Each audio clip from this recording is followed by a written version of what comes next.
Combien de fois, mesdames et messieurs, oui, combien de fois dans vos vies vous est-il arrivé d'être confrontés à des jugements, à des interprétations, à des conflits, à des doutes?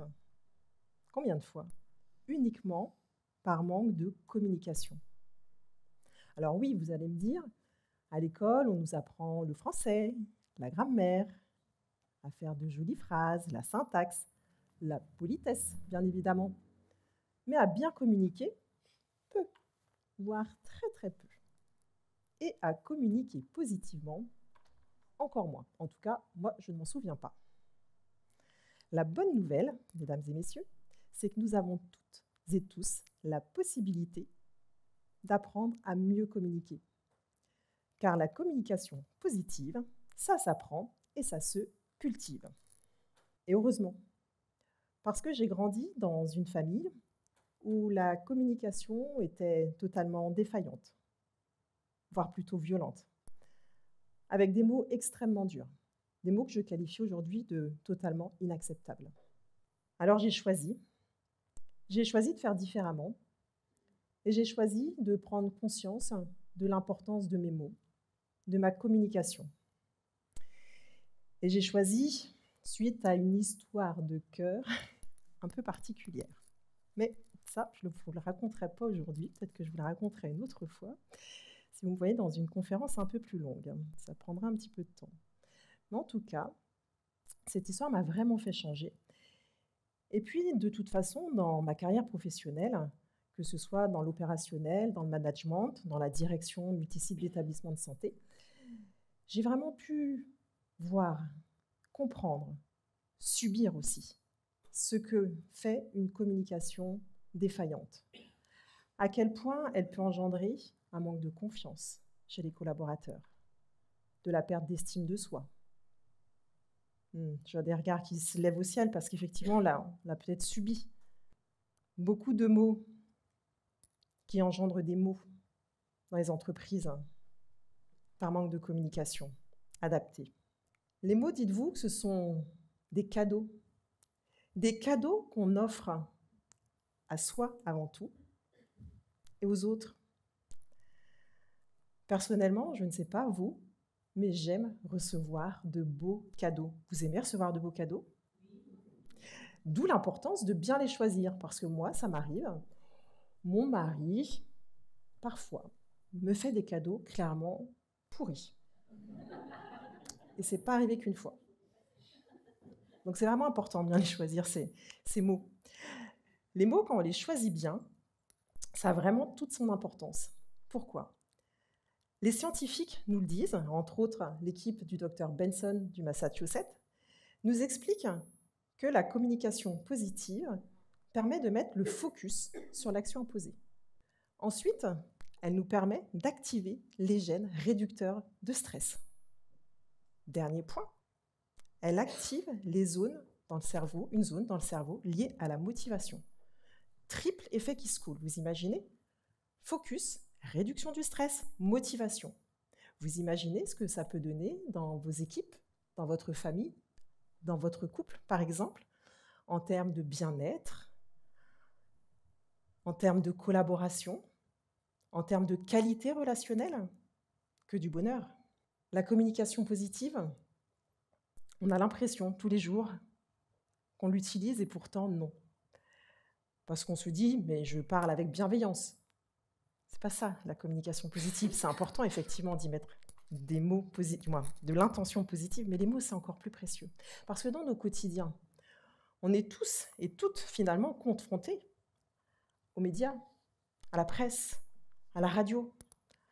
Et par habitude, par mimétisme, on va utiliser, finalement, des phrases négatives. Qui parmi vous a, peut-être aujourd'hui ou cette semaine, dernièrement, dit « c'est pas bête ». La main, s'il y a des personnes qui ont dit « c'est pas bête » cette semaine. Personne. Vous êtes fort. Hein. Ah, il y a quand même des petites mains timides qui auraient dit « t'as pas tort ». Un collègue. Ah, une dame qui ose lever la main, merci. « C'est pas faux ». Ah, les mains se lèvent au fur et à mesure. Toutes ces phrases finalement négatives qu'on pourrait formuler autrement. Comment? C'est juste, tout à fait, on pourrait dire c'est juste, tu as raison, c'est pertinent, c'est intelligent, c'est malin. Il y a énormément de mots pour dire ce qu'on dit, mais finalement, on les formule souvent négativement. Et ce qu'il est important, à mon sens, de savoir, c'est que plus nous formulons nos phrases négativement, plus finalement nous appauvrissons notre vocabulaire. Parce que parler négativement appauvrit notre vocabulaire. Parce qu'en parlant négativement, nous n'arrivons pas à trouver le mot juste, le mot exact, le mot qui vient refléter parfaitement notre pensée. Et oui, je vous vois réfléchir en même temps, qu'est-ce que j'aurais pu dire à la place de en formulant, et ça vous fait rire parce que c'est vraiment ça. Normal. Donc on appauvrit notre vocabulaire, et ce qui, pour moi, il est important d'agir, parce qu'aujourd'hui, il y a quand même de nombreuses études qui démontrent que le manque de mots pour exprimer sereinement nos divergences et nos différences mène à la violence.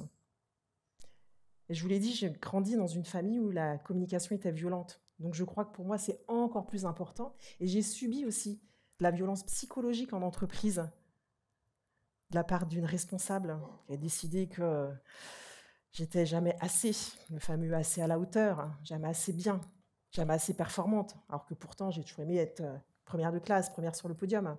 Mais finalement, tout ça, c'est bien beau. Vous allez me dire, ok, on veut bien parler communication positive, mais comment on fait? Mais écoutez, ça c'est simple finalement.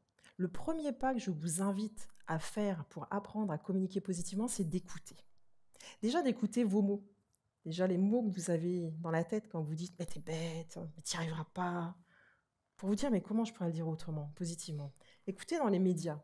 Écoutez dans les médias et puis dites-vous « comment je pourrais le dire autrement ». Écoutez vos amis, en famille, lors des repas. Et amusez-vous à transformer les phrases, à trouver le mot juste. Posez-vous la question quand vous avez la difficulté à trouver le mot, de vous dire « mais qu'est-ce que j'ai vraiment envie de dire ?» Cette question, elle est puissante et elle aide. Qu'est-ce que j'ai vraiment envie de passer comme message? Malgré tout, vous vous rendrez compte en faisant l'exercice, ça reste encore difficile. Parce que des fois, moi, j'ai des clients qui m'appellent en me disant « mais là, je veux bien formuler ma phrase positivement, mais je ne trouve pas le mot, il n'existe pas. » Je dis « si, on a 60 000 mots dans le dictionnaire, dans la langue française. On a largement de quoi faire. Qu'est-ce que tu as vraiment, vraiment envie d'exprimer ?» En vous posant cette question, vous allez trouver la réponse.